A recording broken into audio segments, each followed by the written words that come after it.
Sound check! Sound check! Sound check!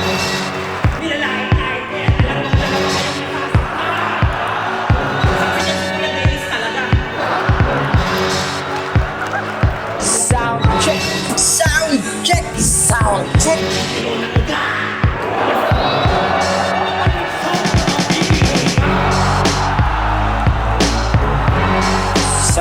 Sound check!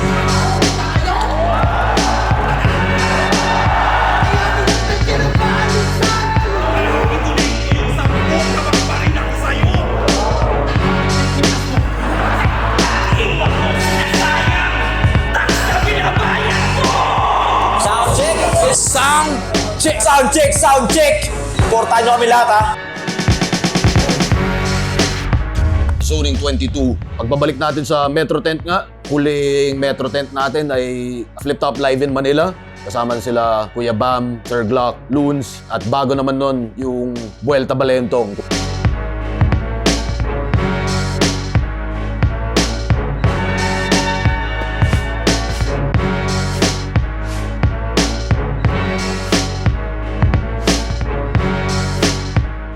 Sabi nga ni Boss, tamang representation ng iba't ibang lugar.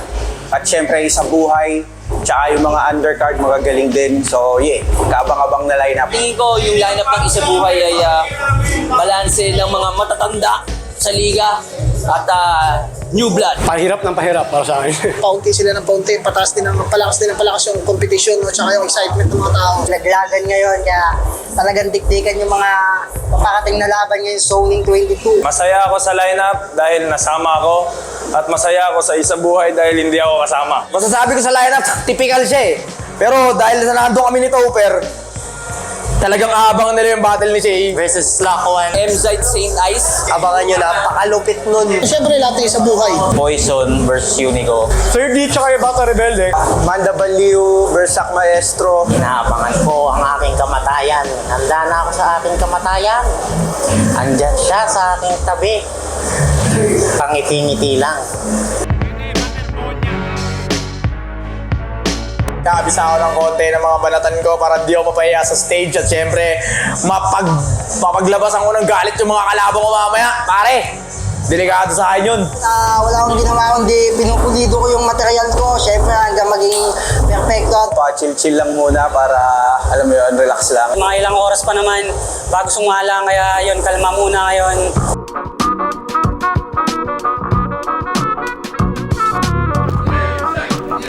Kami ang The Frontmen! Mga nocturnal creatures kami. So, alas 2 pa lang nandito na kami. Taga San Mateo Rizal. Taga-Imus. Taga-Taguig. Quezon City. Valenzuela represents. Malanday Marikina. Kompleto yung experience kapag nasa live ka. May mga micro details sa live na nakakadagdag ng momentum. Para makita namin yung sarili namin sa flip top. Siyempre, para mapanood rin yung mga idol nating MC. Para mabash online. Pagkatapos ng una kong experience earlier this year sa Second Sight, nahook ako. Tama nga sabi nila, iba pa rin pag live. Sa Boy 2026, Poison all the way. Naging consistent talaga siya. Para sa akin, Shay yan. Feeling ko kasi masyadong didiscredit yung Isa Buhay champ ni Shay. Tingin ko redemption rin to. Rafiad. Preparado na siya last year eh. Maganda yung mga performances niya. Sa akin, sentimental eh. Ayoko na lang din batiin, pero dahil nandito na tayo, ang gusto ko manalo, Sak Maestro. Na-expect ko, dikdikan na laban, mainit. Lalo na yung Manda Baliw tsaka Sak Maestro. Sa akin, paano ma-upset ni Kailan si Rafiad? Mabaliktad yung mga ina-expect ng tao sa mga predictions sa bat. Yung dalawang aso. Kairam Topper versus Enigma. Yeah. Body box si Boss Arik mamaya. Parang sobrang tagilid ah. Subat tayo na maigi. Dati wala naman talaga. Wala. Bago yan. Ito yung isa. Ay, ito. Puro bago yan.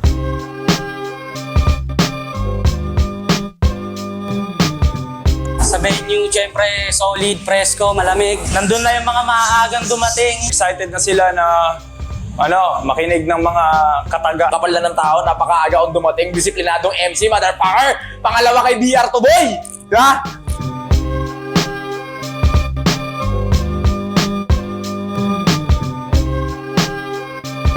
expected ko na isa to sa magiging classic na event ng Flip Top. Stock yung lineup natin mula sa buhay at sa mga non-tournament. Asahan nyo, sobrang lakas na mga laban at talagang marami kayong aabangan mga solid. At yun, talagang sana mabigay namin yung Ine-expect nila.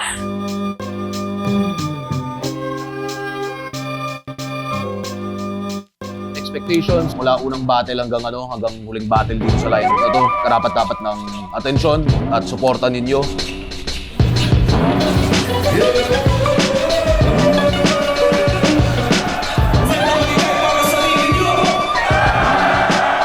Dave Denver versus Jamie Sykes, parang battle of the underrated or sobrang teknikalan na napaka well-rounded, technical, napaka siksik netong pareho. Dalawang ibang klaseng teknikalan. Si Dave Denver, lumalamang siya ng onting-onti sa punto.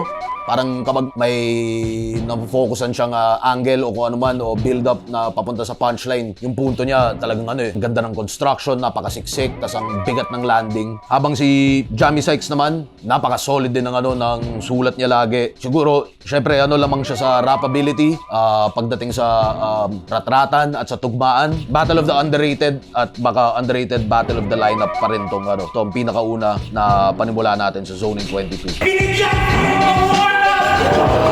Doktor, magtigpit ka sa akin! Pagkakatay ka susunod!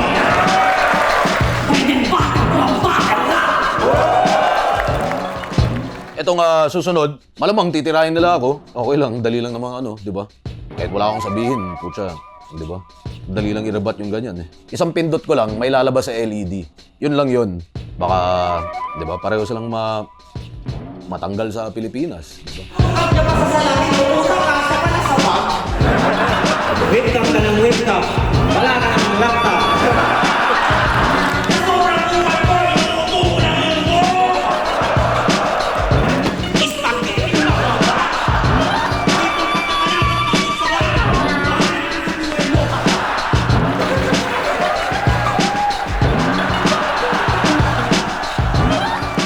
Next, Batang Rebelde versus 30.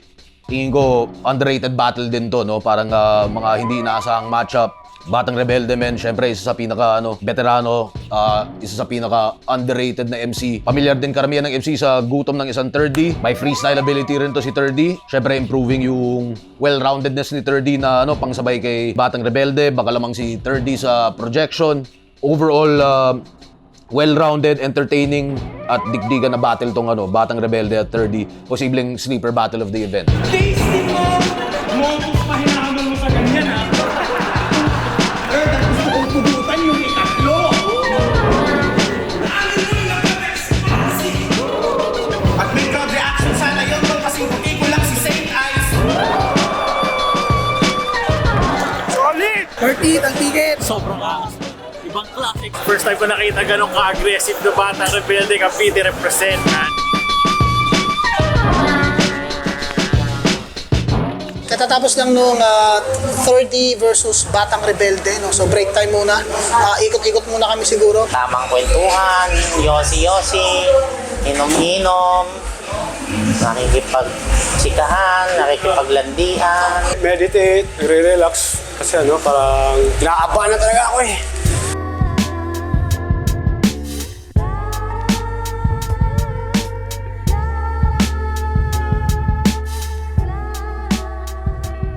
Ruffian versus Kilan para sa Isubuhay 2026. Si Ruff, kahit kailan basta A-game, patay yan, kutsa yari yan. Siyempre si Ruffian, sheer force talaga. Si Kilan, meron siyang skills, mambutas na mga style na akala mo mahirap butasin di ba? Tapos parang hindi niya sinasabayan mismo, pero siyempre andyan yung comedy niya na kakaibang brand din, na effective din. Expect the unexpected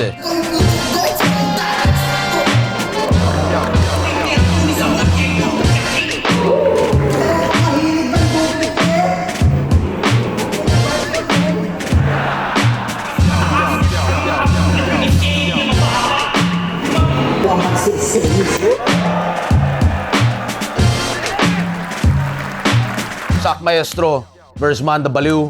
Ganun pa rin, Manda Baliw, komedya na napaka-efficient, 1-2 punches, onting-onting-onti na lang bago siya talagang tumalon sa sa next level na ma-recognize sa skill niya bilang isa sa mga MCs na kayang pang mainstream na recognition sa Flip Top fanbase, no. Syempre, Sak Maestro, baka lamang sa rhyming, pwede rin siya sa longer setups na may bigger payoff. Pero marami pang hindi pinapakitang barahatong si Manda Baliw, tingin ko. At syempre, si Sak, ganun din na kung tuloy-tuloy rin talaga yung disiplina niya, parang iba rin yung preparadong Sak Maestro, no? Hindi may tatanggi.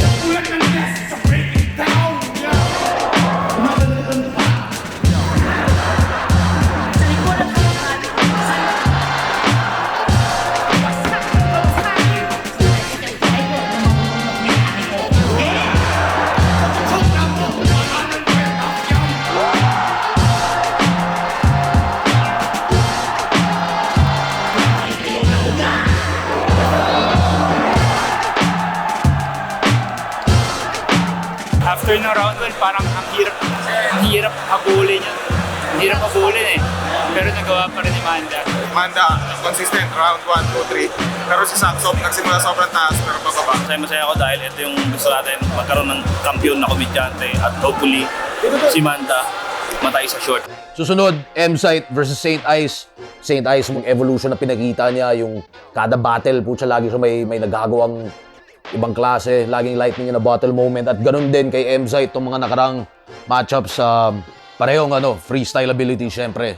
Yun nga, ibang klase yung evolution ni Saint Ice sa freestyle, pero kung meron man kayang tumapat o tumalo pa doon, si M-Sight yun. Pareho yung yung passion, man, tingin ko dito, putya, patayan.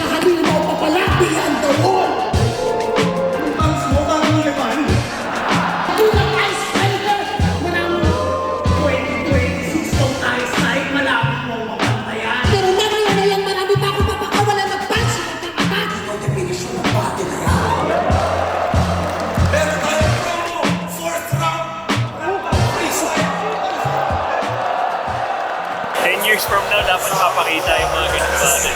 Classic yun.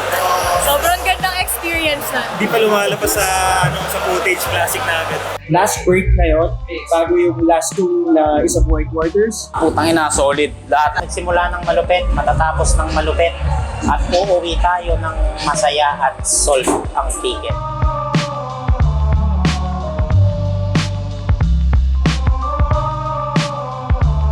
Susunod, Poison 13 versus Unico.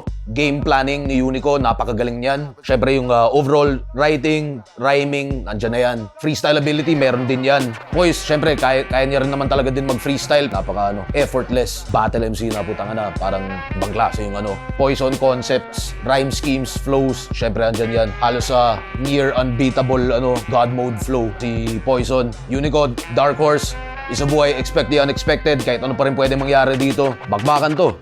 Sigurado ako. Paglaban natin to sa mga na-accept ngayong gabi! Kung pumunta kang sundalo, pagbalik to, tag na lang! Nasa! Ituloy ko yung 10 na magparin ako sa'yo! Kesa naman sa baba mo, nakalimutan niya ako!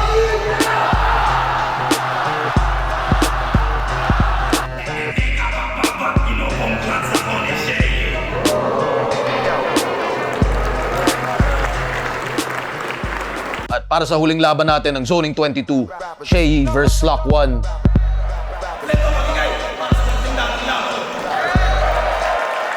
Lock 1 kayang pumaslang ng Class S. At Shay kaya niyang ipakita kung bakit ibang class pa rin talaga siya. Baka higit pa sa Class S. At baka may onting lamang si Lock 1 sa rap ability. Sa skill set, ang dami kasi talagang skill set ni Shay na napaka tried and tested talaga ni Shay. Pareho silang gigil, pareho may skill set, parehong palakas pa rin ang palakas. Literal palakasan na lang talaga sila dun sa sa big stage, no.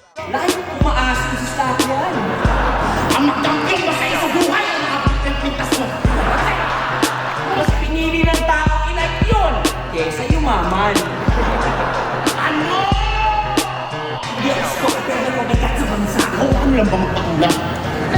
Boys, what? Iwan mo sinasayang tax na binabayan mo! Sa buhay ay pressure, high performance. Sabi nga, expect the unexpected, kakaiba yung mga laban. Hindi mo talaga alam minsan ano magiging resulta sa mga laban din sa flip top. Kaya manood kayo ng live mga friend. Well, ngayon andito kami sa room for MCs. Kanya-kanyang mga kwentuhan ng mga tao dito. Happy muna, enjoy the moment. At yun, natuwa kasi na nagpa-picture sa papa ko dun sa labas.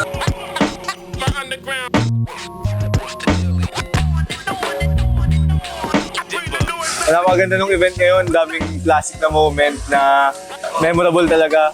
Lahat ng pwedeng ma-experience, na-experience ko sa isang gabi. All goods. Yung mga ina-expect mo, talagang magugulat ka na unexpected talaga. Battle of the Night, pakiramdam ko yung Poison Unicorn. Same size versus same side. Surprise! Napika ko kay Zach Maestro, solid. Lahat pinakita yung kanya-kanyang talento. So solid, panalo tayong lahat doon. Maraming salamat Flip Top palagi sa pagbibigay ng opportunity sa mga katulad kong pulubi na dati. Kung wala kayo, di namin may showcase yung talent namin. At patuloy lang tayo, palakas na ng palakas. Congrats sa flip top, ang daming bagong malalakas. Sana mas lumakas pa sa mga susunod na taon. Number 1, walang makakatalo at walang makakatibag.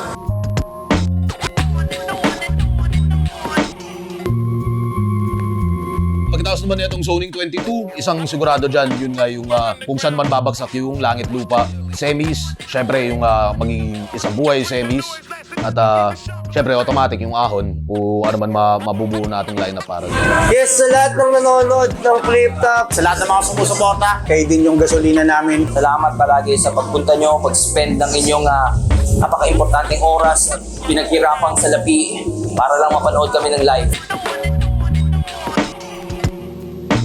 Shoutouts pa rin sa lahat ng nandito pa rin, bagong fan kayo o mula day 1 pa talaga, mula 2010. Siyempre, shoutout sa mga represent collabs natin, lahat ng tulong at suporta ninyo. Siyempre, shoutout sa lahat ng MCs palagi, lahat ng buong na liga, lahat ng sumusuporta sa events, lalo kahit wala silang laban.